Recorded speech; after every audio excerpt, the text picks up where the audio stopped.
Madame Van den Maten, comment est né ce projet d'exposition sur le 20e anniversaire de la chute du mur de Berlin? Comme beaucoup de projets pédagogiques, à l'initiative d'une enseignante, Madame Gros, qui a proposé à sa classe, il y a plus d'une année, un échange avec une classe de Berlin et une de Leipzig. Au fur et à mesure de la construction du projet est né le projet de ramener des photos, des expériences, des interviews. Et puis, ça donne ce que vous voyez aujourd'hui dans le cadre de la Journée des langues. Mais ça, c'était votre... C'est la vôtre. C'est vous qui avez fait c'est nous qui avons fait ça. Les affiches, les images, les vidéos sont des témoins de notre voyage. Les affiches nous ont permis d'approfondir, une fois de retour, toutes les questions qui nous ont intéressés.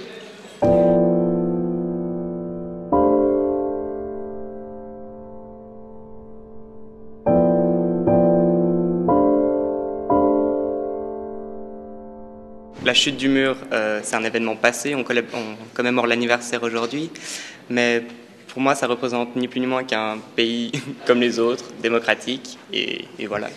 Ça représente tout simplement qu'une révolution pacifique est tout à fait possible.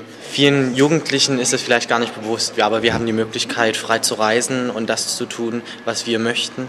Das hatten unsere Eltern und unsere Großelterngenerationen eben nicht. Man hat einfach die Freiheit, man kann Freundschaften schließen, Ost und West, das spielt keine Rolle mehr.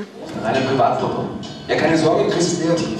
Ce qui m'a vraiment poussé à réaliser le projet était l'observation d'une amnésie collective en Allemagne, un oubli même, une banalisation d'un certain passé. Et j'ai envie de transmettre une mémoire juste de mon pays.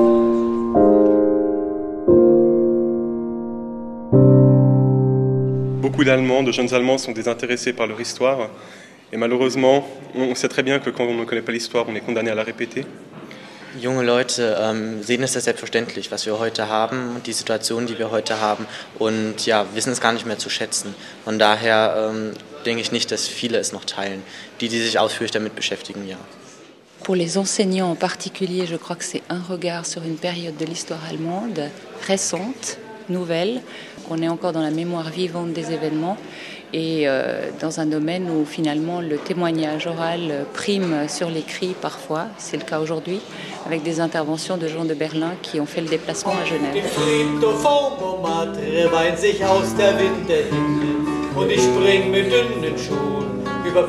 Et qu'est-ce que vous attendez comme effet, comme objectif pour les élèves? Que la langue devienne un outil vraiment de communication, que la langue étudiée en classe soit un outil de communication avec des élèves qui parlent l'autre langue étudiée, en l'occurrence l'allemand. Et puis qu'on fasse la démonstration que la langue crée des ponts et franchit les murs en fait. J'ai appris avec les élèves beaucoup de choses et ça m'a confirmé dans l'idée qu'il faut se lancer dans des projets de ce genre-là.